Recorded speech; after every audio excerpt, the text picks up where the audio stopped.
absolutely. Yep. So, welcome back to the M.a.N podcast. My name's Thomas. I am the lead speaker, lead listener, whatever you want to call me. We have a very special guest on today. I've known Roy, I can't believe it's 5 years. Mad. I've Mad. met him once in person. And have we spoke online twice, or is it just the once as well? I think we had a Zoom call. I don't know if it was just coming out of lockdown, mate, but we speak regular via DMs and stuff. But yeah, I think it's maybe only one other time, like face to face. Yeah. So you'll be able to tell as well from the accent, Roy is from closer to the borders than me. Roy is built up, and we're going to talk a lot about this because it fascinates me. Roy and I met at a Ben Coomber seminar. Of that seminar, Roy, you were like the only person that I was like, he knows what he's doing. And then you approached, I can't remember how we bumped in and we were like, let's do something together sometime. And this may Definitely, actually be that something.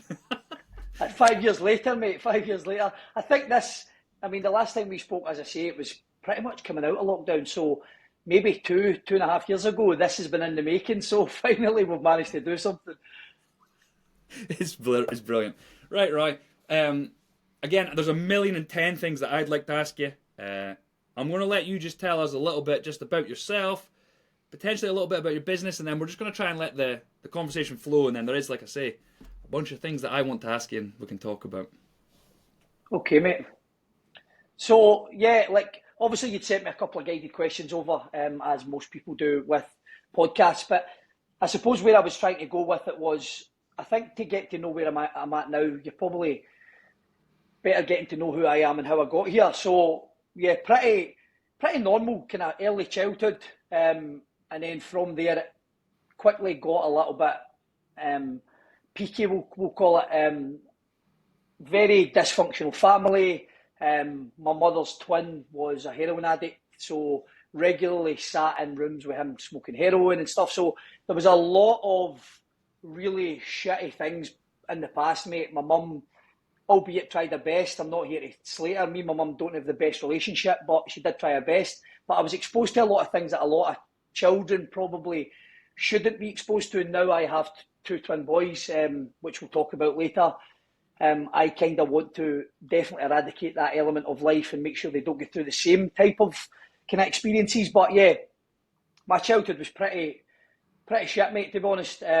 I dealt a lot with social anxiety, where I was going to fit in, and all the way kind of through my teenage years, I kind of turned to recreational drugs, as most young teenagers do, jumping from job to job.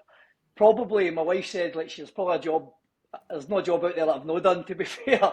There was everything and anything. I probably lasted about 2 weeks and went, fuck that, I'll try something else. I think, but that was a testament to, I just wasn't happy. I didn't know where I fitted in life. There was a lot of really poor mental health things going on. And if you chuck recreational drugs into the mix, that definitely doesn't help that, mate. So, yeah, all the way through my kind of late teens, I was still trying to find out who I was, trying to kind of jump from job to job. Women were involved, obviously, then. And then kind of through my 20s, I feel as if my 20s were almost like the learning years. I met my current wife now.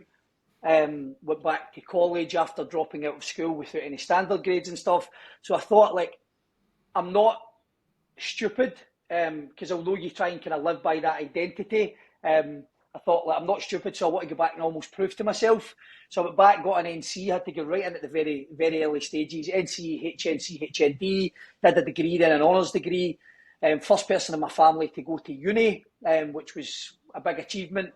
So that made me quite confident and started that kind of the end of the process of that kind of severe social anxiety, because I think confidence comes with knowledge. And I think the more I started to get a little bit more confident in myself and my ability, the more I started to come out my shell. And I suppose through the uni kind of sector, the goal was to be a PE teacher, believe it or not. And then from there, I done a few placements, didn't really like it. I felt as if you were almost trying to force the kids to activity, to integrate, and I just didn't like it, mate. I done a few placements and it just wasn't for me. So off the back of that, I started kind of doing a little bit of exercise myself, and I think quickly, as you know, exercise helps with all of the emotions. It helps with body confidence. It helps with mental health. It helps with all of the stuff that me and you harp on about every single day.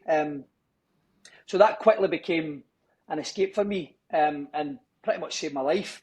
Started hitting the gym, nothing too serious, just a form of escapism. Started to notice my shape changing, started to notice my friends group kind of changing, started to notice, and my life just got a little bit better in certain areas. Obviously, there was still a lot of drugs going on at the weekend. I was trying to burn the candle at both ends. I was still going through all of these learning curves, but I think fitness quickly became this thing that I knew had a little bit of a power to change your life. So I thought, right, well, if it can do it for me, it can do it for other people. So I started to kind of watch the industry, started to watch the PTs out there. I was going into gyms, looking at other PTs and seeing how they operate, picking some of the good things, disregarding some of the bad things. And then, I kind of made the move and kind of aligned my degree more in alignment with the kind of career path that I wanted to choose. So, as I said, mate, 20s, I mean, I was talking to one of my clients the other day there, and I said, like, I didn't really enjoy my 20s. It was hell for me. And then I started to really pick that apart and go, that's probably not true. I think I learnt a lot of lessons in my 20s that I took into my 30s. So I think there's probably elements of my 20s that I did hate, but there's a lot of my 20s that taught me all of the things that I implement now that makes me a much better individual, you know. So I think 20s weren't a great time for me, but it was the kind of most defining years to make me who I am now in terms of the business. And I've got to say, mate, I'm 36 on Sunday, actually. Can't believe that. I had to ask my wife how old I was, because I think it's not until you're approaching your birthday you forget how old you are, because you're just you forget. Obviously, you're just too busy living. So I think it's definitely now. I can honestly say I'm a lot more content. I feel happy within my skin, and I'm not that guy, that chameleon guy trying to fit in everywhere. I know my purpose. I know who I want to be. I like what I like, and this is kind of me now, you know. And it took me a long time to understand that, and I see that now in the industry, and I see this now with a lot of the guys that I grew up with. They're still living a similar lifestyle. I see it with a lot of the young team. They're all just getting into that lifestyle. And someone said to me a few years back, you've got to look and see how the story ends. And that was a big defining kind of statement for me, because I remember sitting in parties taking drugs and like looking at 40-year-old guys going, like, that's going to be me. Like, if I don't do something, like, because I always used to, mate, I genuinely used to sit in those parties and I just knew that I shouldn't be there. You know that way? There was something in my head. I used to go, this is no me. This is no me. Like, I just felt out of place even then. So, but I think that was probably a positive thing for me, because it was enough of a hook in this direction just to pull me back almost. So that kind of pulled me back in. Long story short, I'm a dad to two absolutely amazing young boys, Theo and Joey. I'm a husband to my wonderful wife, who I have to admit, half the stuff that I've got now probably wouldn't have been possible without the support of her. I own a company called Mission Fit that started off, as I said earlier, was just a personal training business, one-to-one clients, that quickly grew into an online platform. And then after lockdown, I opened a small studio, then opened a big gym facility. So there's a combination of, I'm a gym owner, run an online business, plus take online clients and personal training clients. We won Best Gym in Scotland last year, which was absolutely fucking mental. We won Best Gym in Ayrshire, which is the district that we stay in, which was phenomenal. So I kind of wanted to win that. I'm not going to lie. Like, when we went to the award ceremony, I'm like, fucking better win this, because like all the other gyms were there, you know. So there's an ego kicks in. So you're sitting there and you don't want to be like eating your steak, going, oh, fuck man, we didn't win that, you know. So wanted to win that, won it, and was delighted, right? Because we were only open 5 months by that point, and I'm like, right, okay, we're obviously doing something right. And then the next time we get invited to the Nationals. So I was like to Sean and Nicky, look, let's just use it as Sean and Nicky are my staff, which I'll speak about in a wee second. I was like, let's just use this as an opportunity for a night out. There's no way we'll win it. We're relatively new. We're a small kind of gym outfit. We're not one of the big commercial ones. We'll just go. So when tanning the beers, few tequilas, pretty tipsy, I'm not going to lie. And then the next thing it's like, and the winner is Mission Fit. And I'm like, holy fuck. So I had to like walk in a straight line up to the stage and do this kind of acceptance speech with Sean and Nicky, which was fantastic, by the way, because I think, see, if you don't expect something or you're not hoping for it, I think it makes it even sweeter when you get it.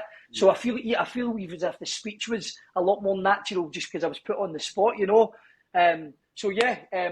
That's pretty much it, mate, up till now. And at the side, about 2 years ago, I done a deep tissue massage therapist course, which was an absolute game changer for my development as a coach and understanding the body and stuff as well. So yeah, there's been a lot happen, mate. When I spout it like that, it's been a bit of a journey. That was a fast track version. I could have into the kind of the teary version if you wanted, but I don't think anybody wants to hear that, you know. No, we're gonna pry a little bit. Okay, so I done a bit of digging, and you're saying so like your 20s. Can you remember when in your 20s it was you decided like, right, fuck this, and then you started taking the steps to go do the NC, the HNC, HND, and degree, because it was 2014, yeah, mate. May 8th, when you posted a Lego picture saying Mission Fitness launching. Like, what was the NC, HNC, HND? What were they, and what was the degree in? So the NC, HNC, HND was in sports coaching because I didn't have another qualification. I couldn't get into any other course. I knew I was trying to tap it. Basically, I just said to myself, right, what am I good at?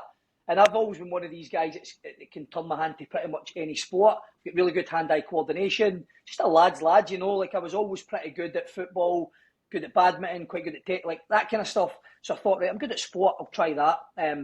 It was probably a lazy option, but it was an option that I knew that I could be confident going into because at the time I was pretty much smoking weed every day, mate, for about 6 years. I would wake up in the morning, roll a spliff or take a bong or whatever and just literally live in a haze, shut the world out. I worked with my uncle in a fish factory. That was my longest job up until this one, actually. 2 years constant night shift in a fish factory, coming in every Friday night after a night shift, stinking of fish. So it was a vibe, mate. It was a vibe. So yeah, after that, I'll tell you, not very many people know this story, actually. There was a guy who I went to school with who now sells me cars, by the way. I bumped into him in one of the shops just before I went back to college, and I was standing, joggies on, hoodie up, stoned, waiting for cigarette papers in the shop, and he came in with a suit on. He was training to be an accountant, and he said, "How you doing, Roy?" And I remember I couldn't even make eye contact with him. I just looked at the ground, and I was like, "Ah, no bad, mate." And then I get outside the shop and burst into tears. Literally just burst into tears in the spot, and I went up the road, grabbed my weed tray and stuff, put it in the bin, and was like, that's it, no way. Because I just knew that me and him, same age, he was in a suit. I mean, the suit didn't mean anything, but it was just it was the moment, you know. It was just like I seen him doing well, and I knew that I was better than that. And I don't know, like for years I'd always tried to stop. I always thought like I was smoking weed forever. Like, it was almost like a comfort blanket for me. And I just literally that day just stopped it after 6 years every single day. And then from there it was just like, right, what can I do? And it was, don't get me wrong, mate, the road to change is a lonely road because you need to identify as someone who wants to make changes, and the friend circle you've got, the people who live the lifestyle that you're currently living, they don't understand, they don't want to change, they don't, you know what I mean? So you end up having to cut ties with a lot of people. So there was a lot of rough years, a lot of trying to prove points to myself and prove points to my family and build bridges that I'd kind of torched along the way and stuff. So yeah, it was, so that was the catalyst. Went and done sports coaching, NC, HNC, HND, then sports development at Hamilton Uni, UWS, and then got a postgrad for PE at Edinburgh, and I just didn't, I pulled out. I was like, nah, I don't want to do that after doing a few placements, and then went and done my level 2, level 3 on personal training, and then just kind of never looked back since then, mate. And I'm glad I didn't, because the business is phenomenal, and it's gave me so much opportunity and so much freedom to enjoy the life I've got now, you know. So yeah Yeah, mate, it's class. There's a bunch of things that I want to talk about because there's, like, it's such a similar path to myself. Like, you know, you were saying, like, and this is just a little story as well, from my side. Like, I can remember being at a party, like, we'd been taking some sort of recreational drug. I think it was coke or something. We'd been taking coke all night, and it was like, right, we're needing a bit more. And I was like, yeah, let's get more, let's get more. And I remember being like with a bunch of people, and I can remember thinking, like, I'm not actually friends with any of you lot. And then I can remember, like, kind of being, like, freaking out a little bit, like, you know, when you get, like, your heart's going too fast. And I remember we went to this house, because this guy was, like, a drug dealer. And I can remember there being a pile of pizza boxes that must have been about 4 foot high. And there was no cushions on the couch. And I remember the guy being like, "I take a seat, man, take a seat." And I remember sitting down and just being like, I don't think I'm better than anybody. And I was like, but I shouldn't, this is the wrong room for me. And I can remember, it wasn't long after that I ended up going and doing my college stuff as well. It's mad, like, similar stories, like, you just know. And I remember being at parties with people and being like, fuck. 1,000,000%, mate. But I think, as I said earlier, like, I think, see if you've got that in your head to know, like, because I knew, like, see primary 1 to primary 7, see, although my kind of home life was a bit traumatic and a bit troubled, I loved school. Like, I was head of house. I was well respected, and then when I went into high school, I think when you go into high school, it opens a door to other schools. So the popularity and the respect that you have at your school, you're then, oh my God, will it be the same? So you then try to mould yourself to fit a variety of groups as opposed to just one group. And I think that fucked me up a little bit, you know. And I didn't really know where I was going. But yeah, definitely, like, I always knew that I had something in me more to give.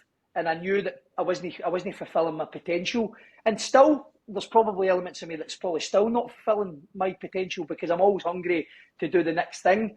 But having the boys has definitely settled that whole destination syndrome. You need to be doing something else and chasing the next kind of event or the next kind of thing, you know. And I've kind of settled on that now because since having the boys, I feel probably more content now than I've ever felt in my life because I think that is the purpose, you know. I feel as if I was actually born to be their dad, which is mad. It's mad how it just clicks the minute you see them.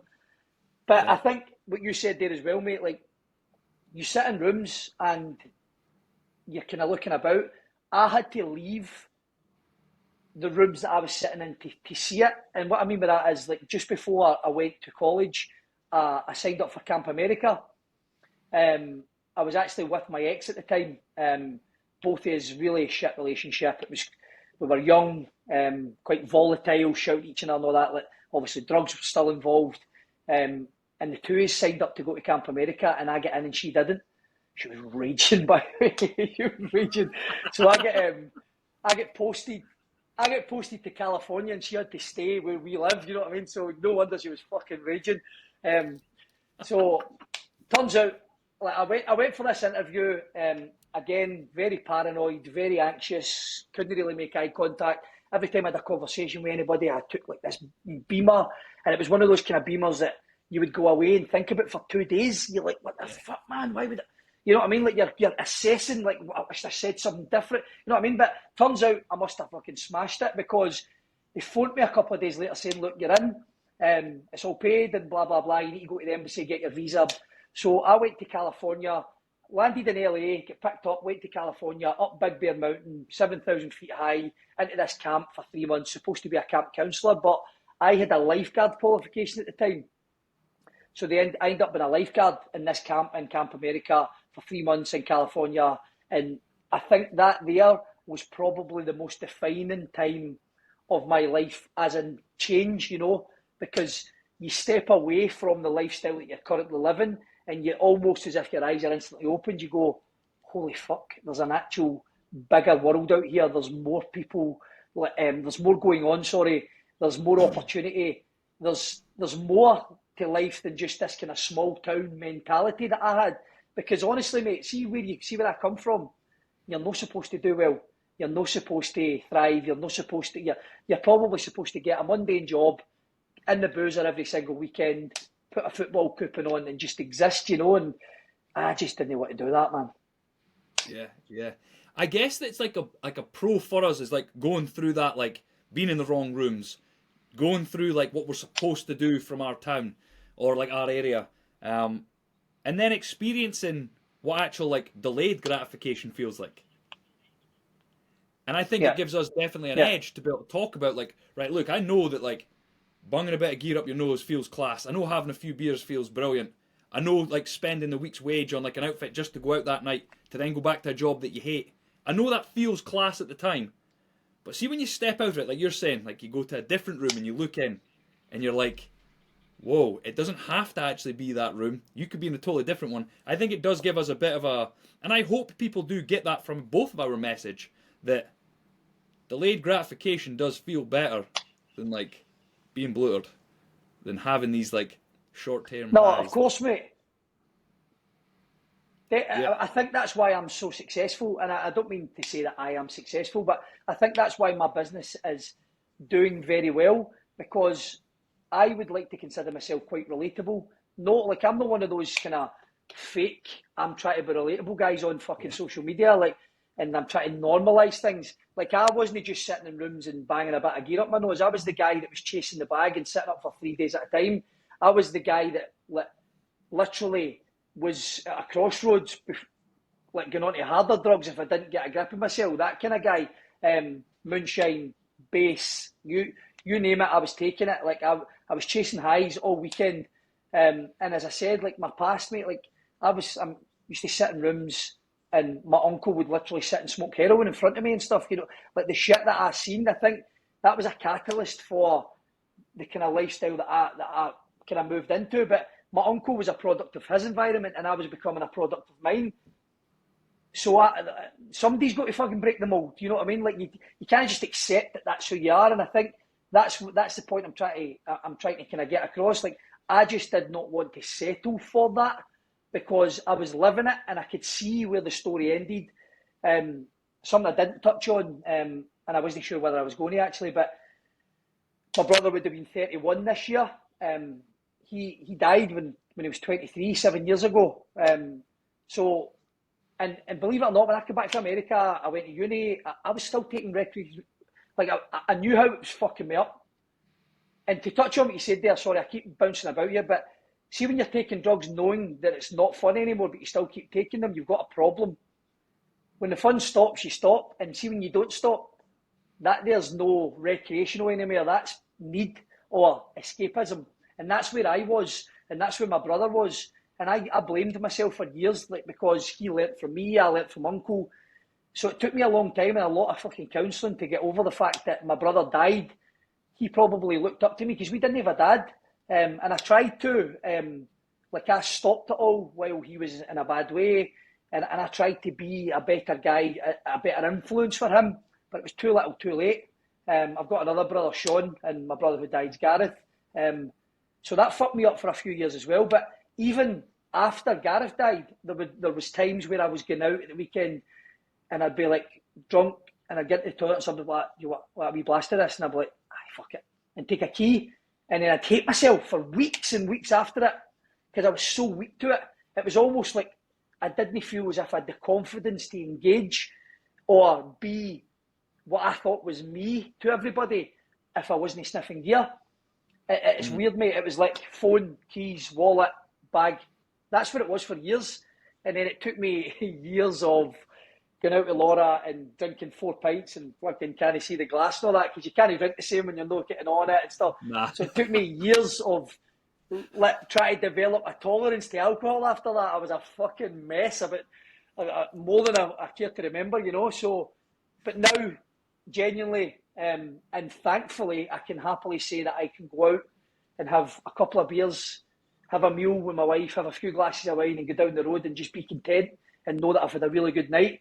Whereas before, even after I stopped taking gear, it was like, right, let's just drink till I'm fucked up. See if I wasn't fucked up, I hadn't done it right. You know what I mean?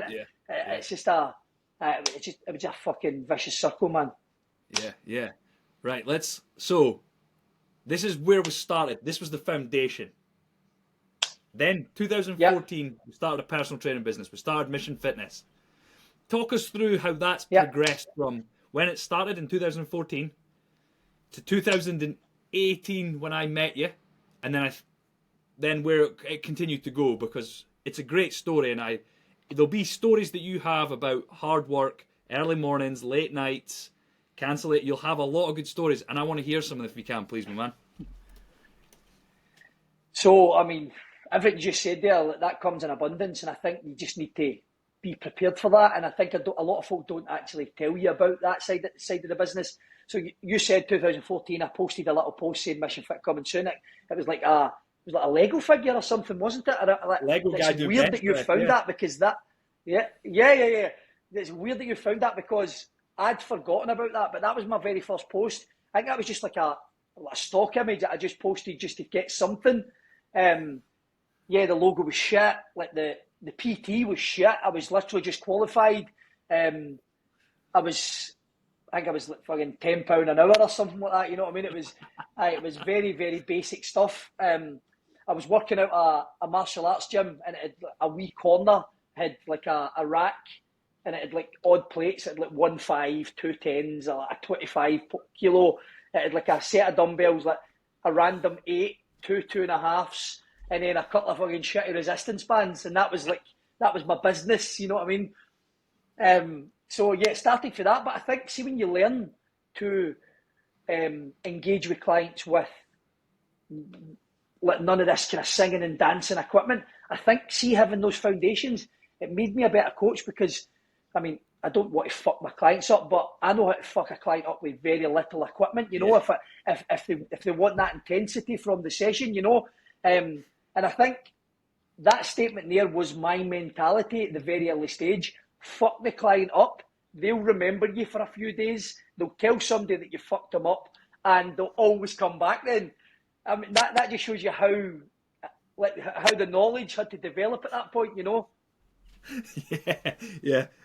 I can remember as well, like that's what it was. I remember as well once, we used this like empty hall, and it had some crash mats and TRX bands.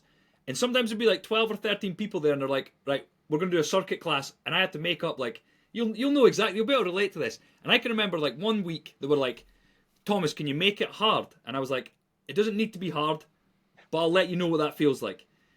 I remember people like running at the door, nearly being sick in that, and I was like, look, I'm sorry. I was like, you're not going to want to come back to this. And they were like, oh no, this is really what we wanted. And I was like, no way. Yeah. I think they think that's what they want until you give them it, and then they go, Like, it's funny because even now we get a new piece of kit, like for instance, battle ropes or something in the gym, and folk go, oh, ropes, I've always wanted to try them. And then they're on them for like 30 seconds, they go, I fucking hate ropes. Send them back, right? So, yeah, exactly, mate. But yeah, it started off very basic. Even now, like, so here's a funny story. I've got two coaches that work for me, Sean McKinnon, SCM Fit, and Nikki Duffy, Nikki Fit.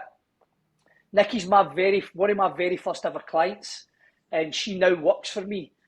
So I joke with Nikki and go, how did you stick with me for so long? I was a fucking horrendous coach. You know what I mean? Like, because thinking back, like my knowledge wasn't that great. My understanding of basic nutrition stuff probably wasn't that great. But I was learning. I was trying to spread my wings, you know. And I think Nikki probably didn't have any knowledge, so the knowledge I had was ample for her at the time. And me and her both kind of grew together through it, you know. One thing I was good at, though, if I was interested in something, I went and looked into it, you know. So I was always want to learn, always want to develop. And I think a good thing for me was I started working with one of the local authorities, K Leisure, while I was at uni. So obviously it was the whole standard, put badminton courts up for people booking them and stuff. But I quickly approached them and said, look, there's a slot free on a Saturday. Can I take a circuit class? Or can I take a kettlebell class? And so on and so forth. And they allowed me to do that and get a little bit more freedom. And I think, see that for creating that differentiation and that skill to understand that this person over here has got a different need and requirement to this person over here. If you're looking at a room of 15 people, for you to go and assess 3 people within 30 seconds, I think that makes you such a better coach as well, because through your career or through your kind of lifespan of being a coach, you're going to be faced with that tenfold. So I think me learning that early on really put me in good stead to become quite a good coach, you know. Yeah. No, it's. I think again, like I think you've taken all the right steps, and you'll be able to like affirm this from me. and it's going to probably just be like an echo chamber. I think it's very common now for people to just dive straight into online coaching, and they skip the whole one-to-one, they skip the classes, they skip taking these groups. So when they try and coach someone online through a video, that worries me. Like, I don't fully know how much information or how much experience they're going to have to be able to coach that person. So yeah, I think they are the steps that you should take. I think they're almost like, this is what everybody has to do. Everybody has to go through the crap. So see, once your classes start to get busier, the one-to-ones, did you start to funnel people from classes to one-to-one? Did you progress to a different gym? Like, what was the story to then, like, kind of before, like, where we're at now? Yeah. So basically, the first couple of clients were family members. You know, it was like cousins and stuff like that. Just because what you were trying to do is you get people to talk about you.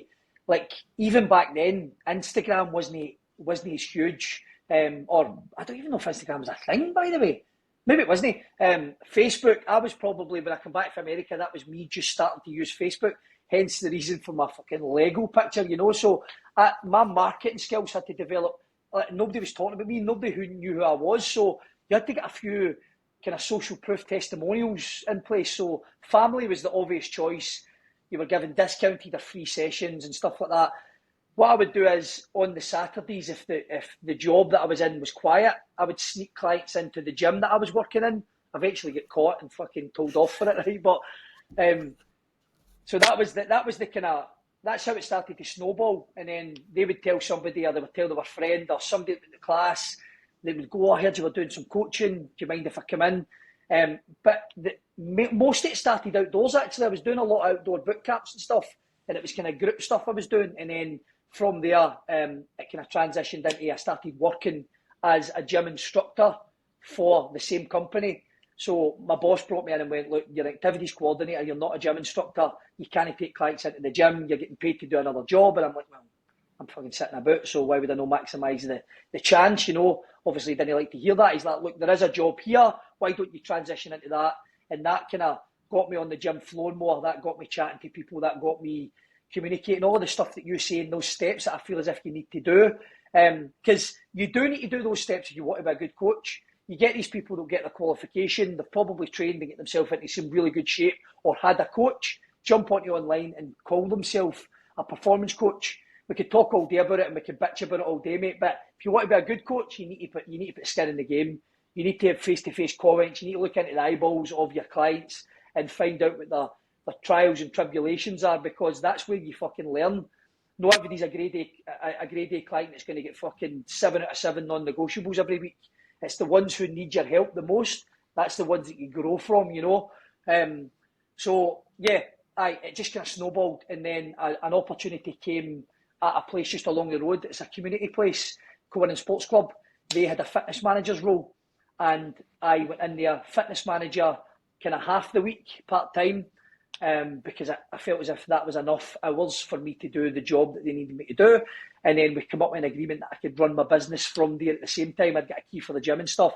So I pretty much had my own gym, and I could use it and bend my hours of the fitness manager role around that, which was fantastic, mate. And that's when the business just started to really, really, really grow. And at one point, I remember counting my diary, man, and this is really bad practice. Don't ever do it if you're a coach.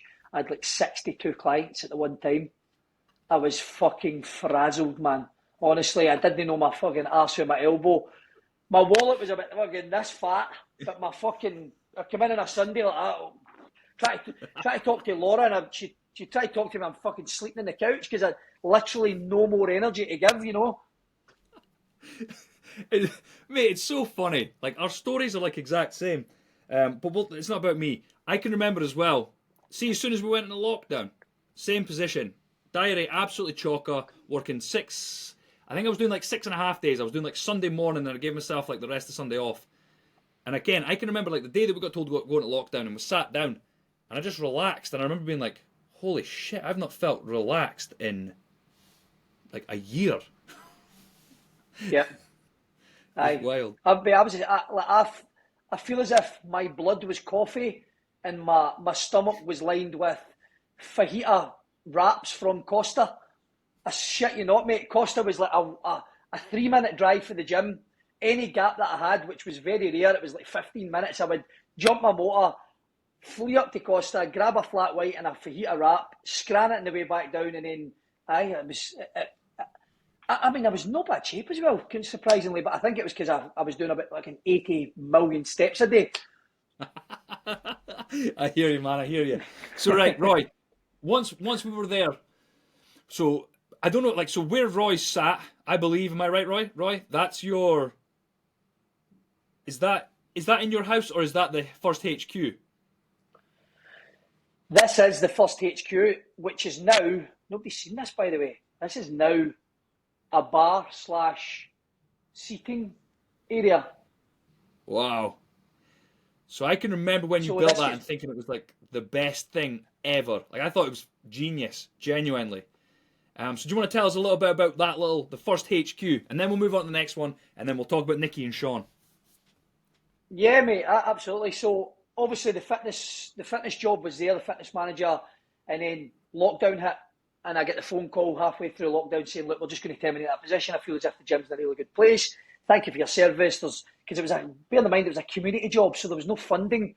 So I was like, right, shit, lockdown, no job to get back to. What the fuck do I do? So I said to Laura, like, think fast. So I started Mission Fit at home. So genuinely, mate, I was in my living room streaming videos to clients of mine, charging a monthly subscription, and I was swinging tins of beans about in a bag for life, literally as a kettlebell, like using fucking the band off my house coat as a TRX band on my door and all that kind of stuff. And honestly, I fucking loved every minute of it. It was brilliant because there was nowhere to be, no stress. You didn't have to fill your diary. You just had to show up in the time that you said you were going to go live at. And see, genuinely, mate, see, within a week and a half, I had about 120 subscribers. It was phenomenal. Overnight, my bank balance just started to grow, and I thought, right, okay. And then lockdown started to come to an end. The first one, you were allowed people in your back garden, so I got a gazebo and put it out my back door. Bought a bit of kit that was fucking extortionate, by the way, because the prices went mental. So started PTing one-to-one again out my back door. And then I'd come out every other morning. The wind had hit the gazebo. It was fucking in the middle of the road. The legs were bent. My kit was going all rusty.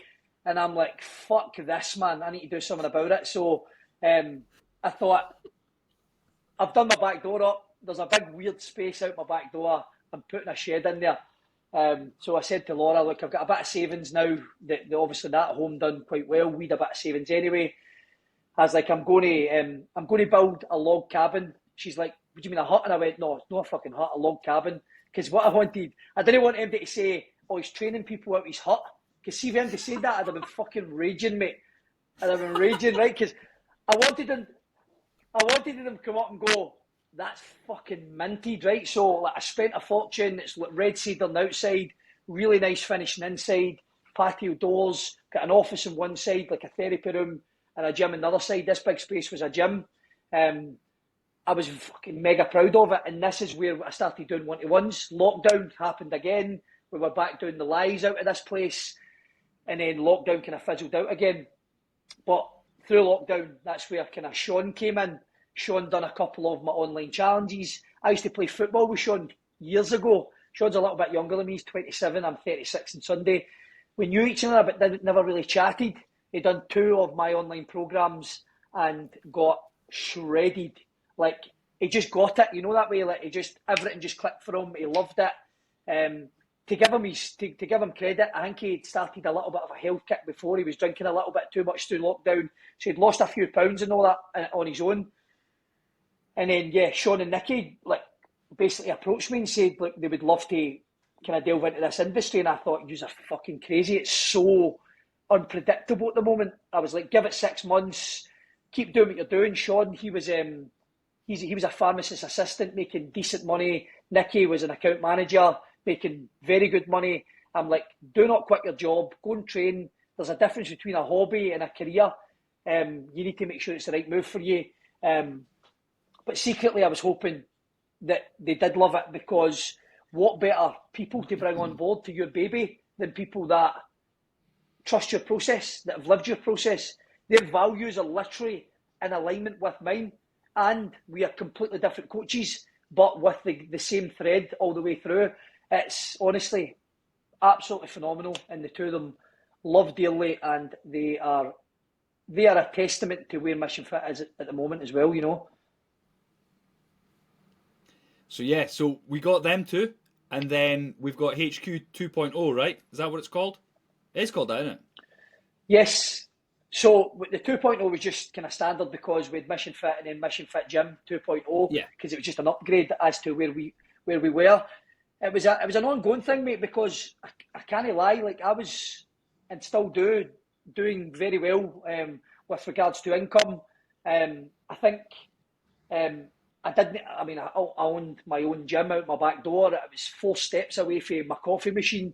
I didn't have any fucking overheads.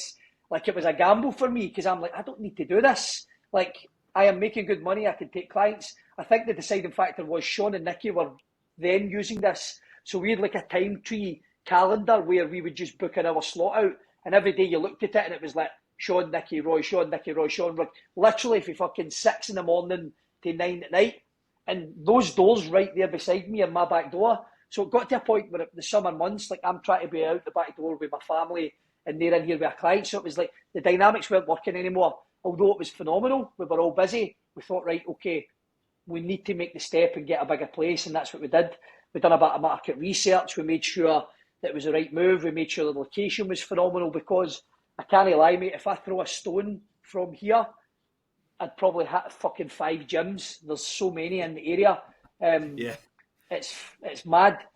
But we are not like anyone else, and I know that's a cliche saying, but we genuinely aren't. We've created this community that is untouched and unmatched, and the format that we've got in our gym, the processes that we use, it was off the back of those 12 years of kind of jumping hoops and cancelling clients and clients like trials and tribulations and worries and concerns and, you know what I mean, confidence issues. I spoke to every client I could speak to and said, right, look, if you were to go to a gym, what would make it better? What's your barriers? What's your problems?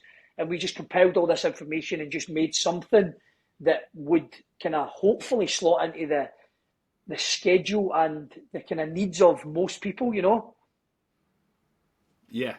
Yeah. So what I want to do is, like, anybody that's listening or anybody that's in a place that's not where they want to be, I want you to take Roy for an example just now.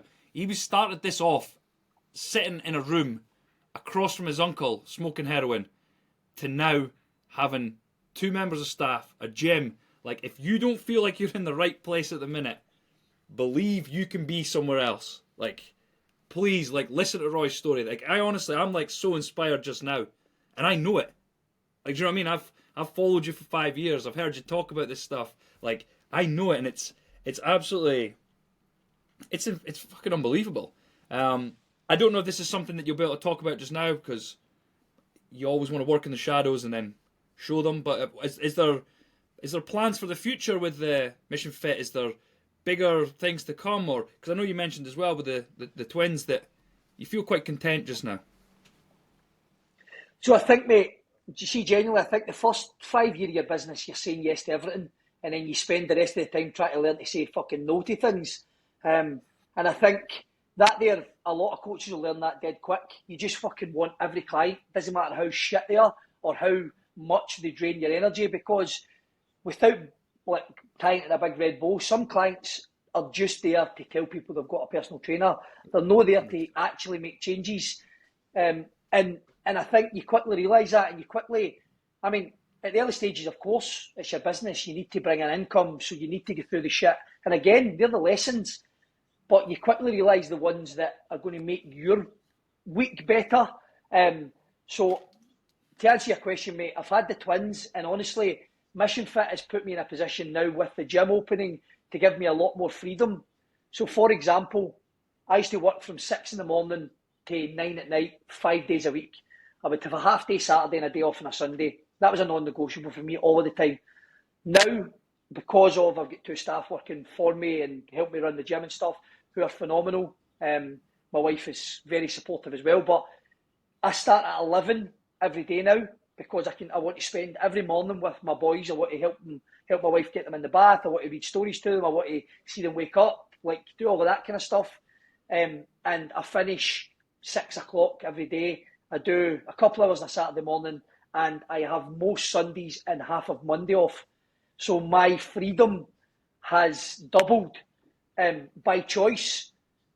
I am inundated. Like if I was to screen share my inbox now, without being too big-headed, I could probably show you maybe 10 requests for personal training coming in, and that's every week. Like I constantly get them, pass them on to Nicky and Sean, or Nicky and Sean are the same, they're inundated as well.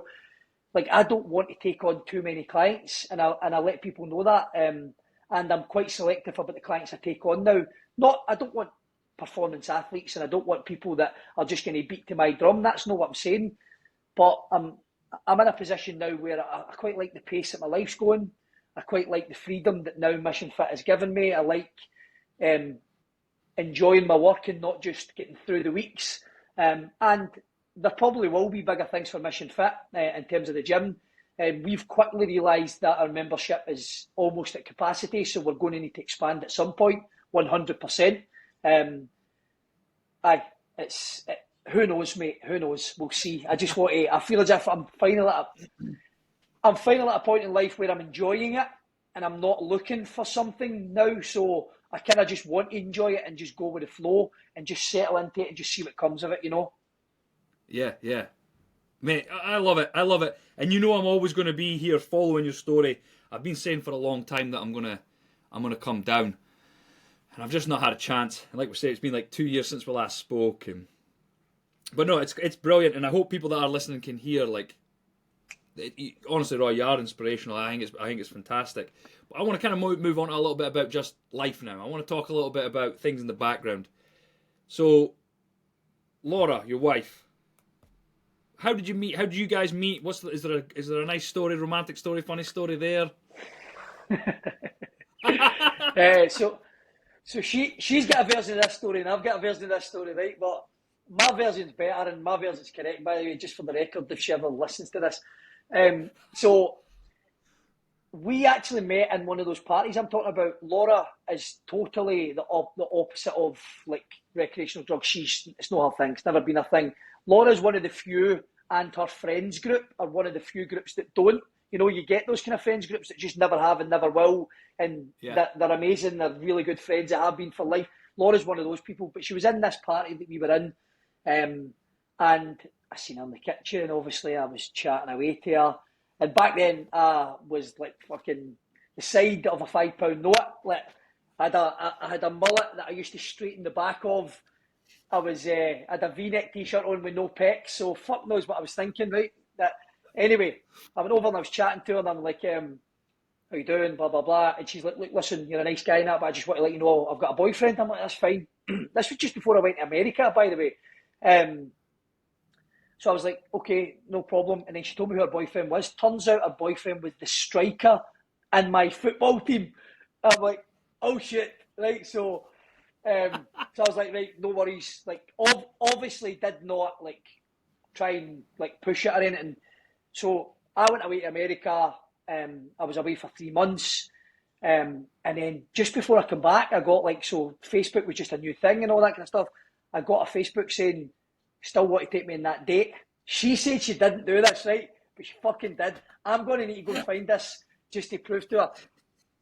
So I was like, what do you mean? Like, you're not going with your ex, blah, blah, blah. She's like, no, like, didn't work out, blah, blah, blah. So when I come back, the first thing I wanted to do was obviously go and meet her. We went a drive, actually. I think we went and got some ice cream down the beach. I didn't drive. I didn't have a car at the time. I drove, but I didn't have a car at the time. She picked me up in her car. And, like, Jane, it was one of those moments where we kind of went, we just chatted, and hours passed. And before we know it, I think it was like 12 o'clock at night, and we're like, shit, we better go home. So the next, she's like, look, you want to come up for breakfast? My mum, like, I think obviously my mum was at work, her sister, she lived with her mum and her sister and her dad and stuff. They were at work, I went up, we had breakfast together, and it just kind of float, like, it just naturally grew from there. The two of us were just like best mates instantly. There was a lot of tough times because even then I was still going out at the weekend and taking drugs, and Laura didn't know about it and all that. I was hiding it, I was quite deceitful and stuff. So there was like, I reckon for the first 5 years of our life, Laura had to put up with a lot of shite, and Laura, she always had to, like, this, I don't want to turn this into like a pure fucking boo-hoo moment and like everybody get their hankies out, because that's not what this podcast's about. I just want to give you a bit of background on me. But like through going to counselling and all that, it was like I kind of realised that there was a lot of untapped things, like maternal things in me. And I think I was kind of needing some mother influence. And I think Laura had to try and be that for me for the first kind of 5-6 years of my life. And I'm so grateful she did and stick by me, because I wasn't the broest. I was a fucking loon ball and I had nothing going for me at the time. So she obviously seen something in me at some point. So, yeah. And then it just grew me. And yeah, she fucking made me the happiest guy ever. So don't edit that bit, don't show that. We'll cut that out. We'll cut that out. So the twins, how old are the twins now? Nearly 5 months. 5 months. Jeez, that fast already. Nearly 5. That's crazy, eh? I remember seeing that as well on social media. Mate, it's like feels like 5 minutes. It's like the days have rolled into each other. Yeah, yeah. And are the names? Is there a story behind names? Is there anything there, or is it names you like? So Theo, he was like, so I mean, for anybody who's listening who has a partner or who is having a baby or had a baby, you know that the name situation is like tension, man. It's like I like this, and whatever, right? So we had like, you know, you get Tinder and you swipe left and right. With this, it's like baby names or something it was called. So if you like a name, you swipe and it goes into like a shared folder and all that kind of stuff. So turns out none of us matched any fucking names, right? So it was solid. So I had my list and she had her list. So both of us loved the name Theo. So if it was a boy because we didn't know what we were having, we kept it a surprise. So Theo was the number one boy name, and we were really struggling for girl names. My favourite girl name was Bonnie, for Scotland, like Bonnie Scotland, which I loved. Laura hated. So if it was a girl, we'd have been fucked. We'd have probably divorced or something like that, because we'd have fell out, right? But so Theo was a natural choice, and Joey was my second boy choice, because Theo, Joey, 4 letters, and I just love the name Joey. So I think now when you see them, it just can't be anything else. They suit their names, and that's it. You know, mate, they're phenomenal. It's unbelievable. Yeah, you can see how much it has completed you. You know, like there is like a different level. Like you were always a happy, cheery guy, but there's like, I don't even know what the word would be. It's just like pure love. Like you can see it. Like you can see it on your face, and it's lovely. It is so lovely. With becoming a dad, is there anything that you've learnt maybe about, I don't know, about life or changed perceptions since having them? Because I know you're saying that you are feeling content now, but is there anything that like having them has completely just shook? Yeah. So I mean, you realise how selfish you once were. You realise how, like, Laurie used to call me Princess Roy, because I quite like nice things, you know. Like I like my hot coffee in the morning. I go to hotels and I like an extra pillow and all that shit. So I've came a long way from my fucking party days, mate. So yeah, no, listen, you've got to develop a fucking unshakable amount of patience, and that's something that reality checked me very, very quickly, because I'm not really an angry guy, but I'm quite short fused. Like I get pissed off easy, you know. Like I just don't have tolerance for nonsense, if that makes sense. And I think with babies, like there's always something to do, or there's always like a stress just around the corner. So you need to micromanage your stress a little bit. And yeah, you need to realise that life's not about you, it's about the boys now. But it's a big change, mate. It's a big change. And for anybody who's having kids, I think you need to be ready. You need to be ready, and you need to put the systems in place to know that life is about to change, but for the best. Yeah, yeah. So you mentioned there that you're not that patient, and you've got to become more patient. I would disagree with that, because there was a really bad injury that you went through, and you had to spend some time recovering, rehabbing from, and then shit went wrong again. Do you want to tell us a little bit about what happened there, and potentially how you just like what the process was to getting yourself back to fully fit, fighting fit? Yeah, mate. So I'm probably still only about 95%, if I'm honest. Like, so about 7 months ago, I 2 weeks out for opening the brand new gym, by the way. So the timing could not have been any worse. Laura was about 4 months pregnant. We'd already found out it was twins. So I knew I had twins in the way. I knew I was opening a gym. So, like, the timing was fucking horrific, right? So I was in the gym 10-hour days, obviously taking clients down to the gym, painting, cleaning, getting it ready, like, just obviously, like, all of the kind of other pressures that come with it. And I was like to Nikki and Sean, I said, look, I'm playing fives tonight. I need to go and, like, just different change of scenery, just take my mind off this. So I went to play five-a-side. 5-10 minutes into the game, no challenge, no one was near me. The ball came to me, it awkwardly bounced, and I went to kick it with my left foot. It was quite high, so I've come down on my kind of right foot onto my toe, and the way I've landed, like, my tibia and my fibula has just snapped out the way. So I cracked a bone on my ankle, my tibia and my fibula snapped out the way, so my foot and my fucking leg was sticking out the opposite way. The sound, mate, it was like a tree branch snapping, like bamboo, like boom. Everybody just stopped and went, oh my God, you hear that? And then I looked down, my leg was the opposite way. My mate I was like, oh my God, my leg. My mate grabbed my leg and pulled it back into position, and we lay it on like a school bag, like the bag we use for the bibs and stuff. And I was lying there going, oh my God. But, I mean, mate, when I was younger, I had like a fucking season ticket for the local fucking hospital, man. I was in and out. I broke fucking every bone in my body nearly, you know what I mean? So, I've experienced broken bones before, but this is my first in kind of like proper adulthood. So the pain wasn't, like, the pain was manageable. I think, see the minute I hit the ground, it's weird, right? Within about 3 minutes, I'd assessed every potential problem that was going to happen in my life. Because all the boys, like, they've all got just normal jobs. Like, they go to the work, come back, and that's it. They don't go to the work because they're ill, they get sick pay, and that's it. Like, they're all, it'll be fine. And I'm lying there going, holy fuck, man. And all I kept saying was, I'm opening a gym in 2 weeks, man. Holy fuck, I've got Wayne's in the way. Who's going to walk my dog? Like, all that shit, right? So I was like in my head just going, fuck. I don't know if I was doing that, like, subconsciously to try and, like, manage the pain. And then I think the reality started kicking in, the pain started to kick in and stuff like that. So, yeah, double snap, ankle crack, hospital, was there for about 5 days before the operation, titanium pin, 8 screws to hold it together. And then it was, like, pretty much bedbound for at least kind of a week. But within that time, I'm, like, itching. I'm like, I need to get down to the gym. And my brother, he's like, I've got you a present. And he sent me a picture of this fucking red mobility scooter, like this old person scooter. And I'm like, get the fuck. I was like, there's no way I'm going on that, mate. It went about fucking 4.5 miles an hour, mate. Honestly, this thing, you're like, you could fucking walk backwards faster. So after day 3 of sitting in the house, scunnered, I was like, right, mate, bring that up. I want it. And I was like driving about.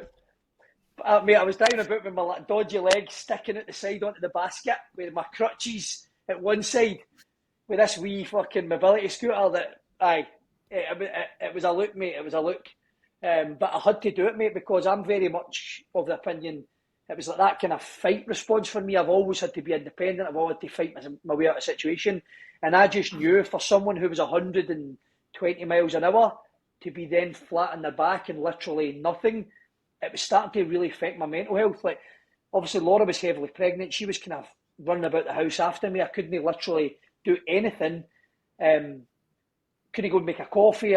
Just the most, like, easiest of tasks. I started to really, like, it stripped away my independence, and that's quite, it sounds a bit deep and a bit far-fetched, but genuinely I was like, fuck, this is affecting me. So I was like, right, if I can get out and about, or I can get down to the gym, whether it's just to, like, wheel about and just talk to people, then that's what I'll do, and that's what I did. And from then on, I just started to do that more and more and more, whilst trying to come off, like, the morphine and stuff like that. But after 3 days on the morphine and stuff, I was like, fuck that, I don't need it. And I just stopped all that as well. So it was a long road, mate. The leg just felt as if it was someone else's up until at least probably 2 months ago. It's the strangest feeling ever. But one of my mates, he broke his femur in Jamaica a few years ago, and he texted me straight away. He's like, look, get these tablets, high strength calcium. they were a game changer for me. So the minute I got out of hospital, they were there through like, delivery. Started taking them. Went to like my second appointment with the surgeon, and he's like, "Wow," he said, "your healing is like abnormal. Like you're so fast." He's like, because I was weight bearing. He's like, "Look, you need to slow down." But he was like, the X-rays were showing like calcification really quickly and all that, and I'm like, right, okay. So it was really fast. I was walking on it again, probably sitting about 75%, but 3 months in, ready to start to maybe introduce a bit of training. Went to Taymouth Marina, like a lodge with the family. No that much alcohol, obviously I was protecting the leg. The Monday, just before we come home, I went out to the decking to clean up a few bits and bobs, picked up a crate of kind of like empty bottles, turned round, my feet slipped away and my dodgy leg buckled right up behind me and twisted into a fucking move that I can't do at the best of fucking times, mate. I was like, what the fuck? I looked around and my fucking foot was behind my fucking shoulder and I'm going, oh, that's no good. So Laura just said, oh, she could see me going, oh my God, oh. And so she's trying to I mean, by this point, she's 7 months pregnant, mate, barely out to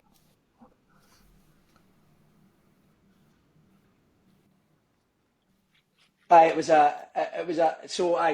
leg just ballooned out straight to hospital, convinced it was broken again, and the surgeon x-rayed it and went, look, it's very comparable, you've probably stressed a fracture, but I can't lie, if the pin wasn't in there, it would have snapped again. So that set me back another 3 months, so it's only up until probably the last 4 weeks, mate, that I've started to do a little bit of kind of light jogging on it, and a little bit of kind of proper training, you know. But the goal was initially just to walk out the hospital holding my 2 babies. That was a goal. What, mate? What a man! Honestly, I could sit and listen to you talking forever. Jesus Christ! Do you have any? Do you have any fitness goals at the minute, or is there any other like physical goals you've got for yourself, or is it just keep healthy? So I have recently just started working with a coach who I'm not going to name the now, mate, because it's very early stages. I've only been with him like coming up in 2 weeks, so I'm not going to like give him a name drop unless I get the results, you know. And I want to see how the processes go and how the kind of communication develops over time. I'll share it with you kind of privately, but yeah, I have a coach. First time I've ever had a coach for myself, so I'm really enjoying it. In actual fact, my productivity with work is better. I feel as if I had to do something, mate, because with the twins came along, obviously now they are kind of approaching 5 months with the leg injury and running of the gym and making sure the gym was a success. You kind of just do the bare minimum. You're just doing maintenance gym sessions. You're eating on the go again. It's kind of like you're not as focused as you should be. So the last 2 weeks I've been really focused. My nutrition's on point. My training is structured and planned, progressed, periodised, that kind of stuff. So yeah, I just want to get into the best physical shape and mental shape that I can to be the best dad. It's not about muscles and that anymore for me, mate. It's about mobility and longevity for me now. Mate, that's class. That's class. Mate, I just realised we've been speaking for an hour. I genuinely didn't notice at all. Right, so what I'm going to do is I'm going to let you get on. But I always ask and I always finish my podcast on the same question for everybody. I don't know if you've heard it, but, right, what is it you think are the traits, or what do you think it takes to be a good man? Oh, that's deep, mate. I mean, I know I've been quite deep anyway. Like, I don't know. I think if anybody's kind of listened to this point in this podcast, hope you have. Hopefully I've not bored you too much. The whole point of this podcast, as I said earlier, it wasn't to be like a big Debbie Downer and like get the hankies out. It was to give you an insight. There's always going to be troubles and you don't have to have your shit figured out straight away. I think to be a good man, I think you just need to have an element of integrity with inside you, like a fight for something that's bigger than yourself, you know? Because I think the broken become the fixers, in my opinion. Most really, really fucking good coaches that I come across are coaches that have went through some shit and want to actually show someone, look, this helped me, so it can help you too. and there's a lot of shit in the industry, and there's a lot of kind of folk trying to pull the wool over your eyes, and salesmen and whatever else. But I think to be a good man, I think you need to be true to yourself, and really be able to look at yourself and ask yourself the right questions as to how do I make tomorrow better, because mood follows action. You need to put systems in place for your life to get better, because life is fucking hard. Life will kick you in the balls if you allow it. I think you need to, if you can't, get help to do it, but if you can, put the systems in place in order for you to develop, because development is the key for your life to become better in the future. If you get stuck, you just accept who you are, and I'm not saying you always need to thrive for something. If you're happy being who you are now, that's fine, but there will be systems and things that need to change in your life that you need to catch up to, and if you're the type of person that's just going to try and bury your head and not approach that, that'll start to create cracks. So I think, that would be my advice.